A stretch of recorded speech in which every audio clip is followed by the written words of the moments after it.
1,000 pounds of muscle, jaws that crush bone, and a hunger for human flesh. Meet the lions you don't want to meet.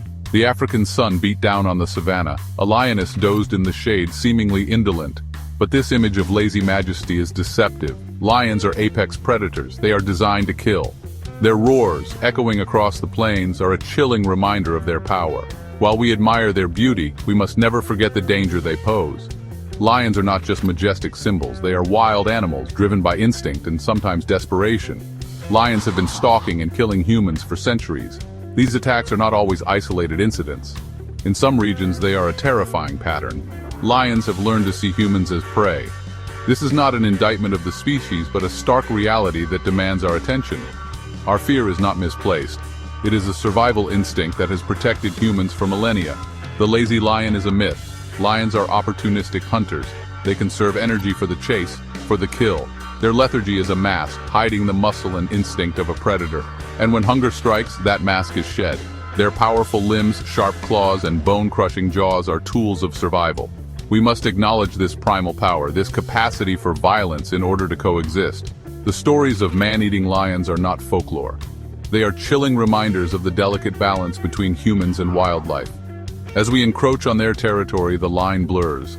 The lion, in its quest for survival, reacts with the only tools it has, its teeth and claws. The year was 1899. Kenya, under British rule, was pushing a railway through Tsavo. What began as an engineering feat turned into a nightmare. Two male lions, larger than any seen before, began to stalk the work camps. These weren't random attacks. The lions were strategic, bold, and terrifyingly efficient.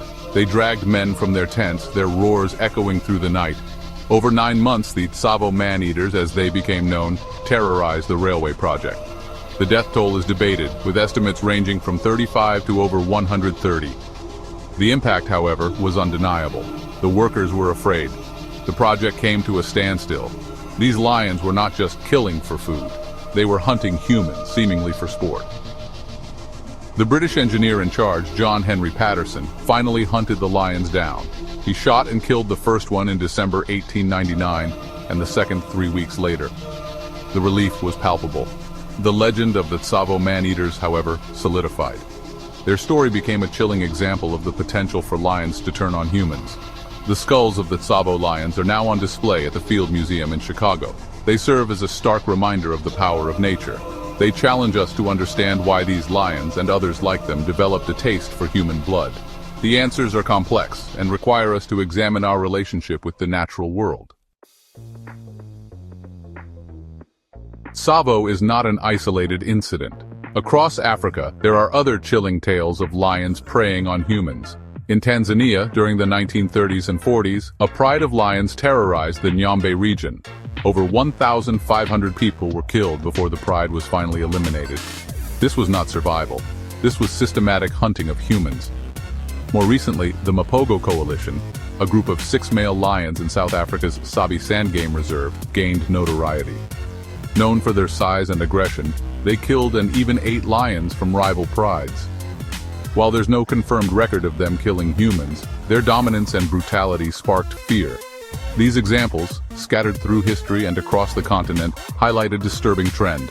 Lions, in certain circumstances, can and do target humans as prey. Understanding these circumstances is crucial. We need to move beyond simply labeling these animals as man-eaters and delve into the factors that drive their behavior. The reasons behind these attacks are multifaceted. Habitat loss, prey depletion, and human encroachment all play a role. As human populations grow and expand into wildlife areas, encounters with predators become inevitable. It is within this context, this intersection of human development and wildlife survival, that the lion's predatory instincts are heightened. To understand the danger lions pose, we must understand their hunting techniques. Lions are ambush predators. They rely on stealth and power. They stalk their prey, moving silently through tall grass, their tawny coats blending seamlessly with the environment. Their attacks are swift and brutal. Lions often hunt in groups, coordinating their movements to isolate and bring down prey much larger than themselves. They use their powerful legs to chase down their victims, reaching speeds of up to 50 miles per hour in short bursts. Their claws, retractable and razor-sharp, hook into the flesh of their prey, holding them fast. The lion's primary weapon, however, is its bite.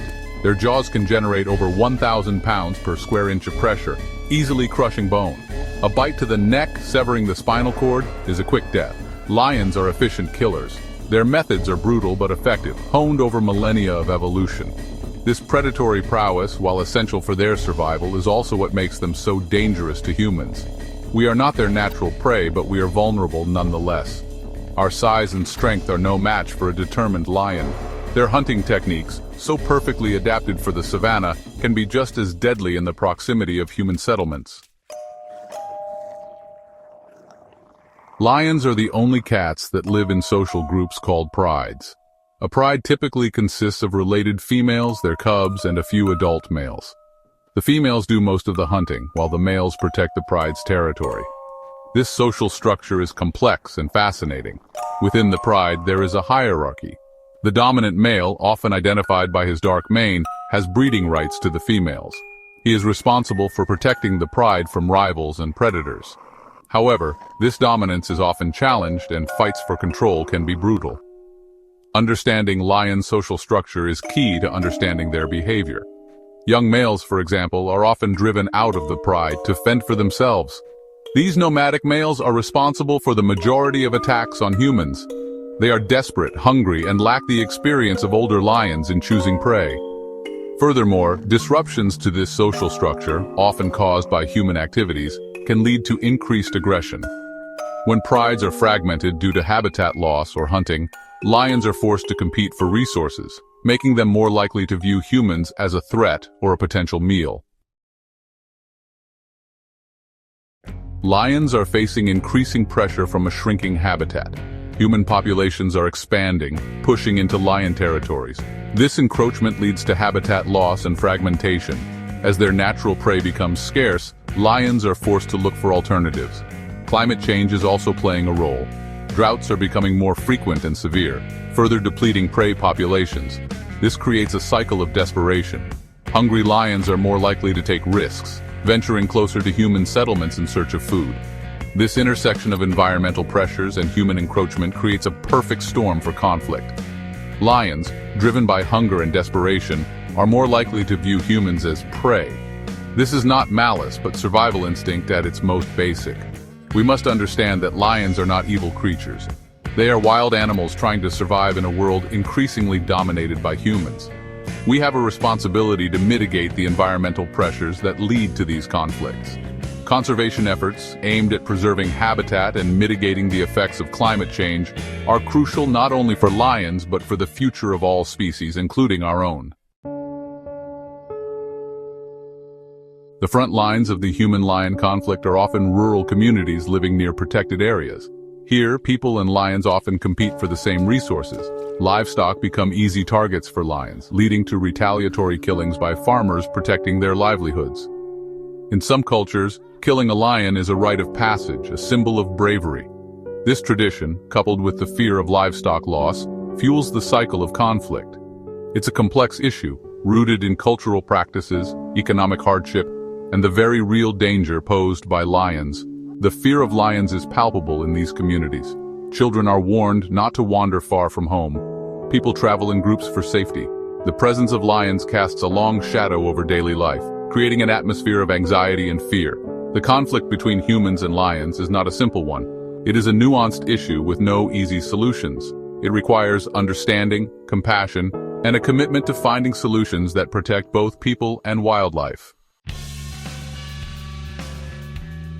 The future of lions, and indeed many other species, depends on our commitment to conservation. Protecting lion populations is not just about saving a majestic animal. It is about preserving the delicate balance of the ecosystem. It is about recognizing our interconnectedness with the natural world. Conservation efforts must be multifaceted. We need to protect and expand lion habitats, creating safe corridors for movement and reducing fragmentation. Anti-poaching efforts need to be strengthened to combat the illegal wildlife trade that threatens lion populations. But conservation is not just about protecting lions from humans. It is also about protecting humans from lions.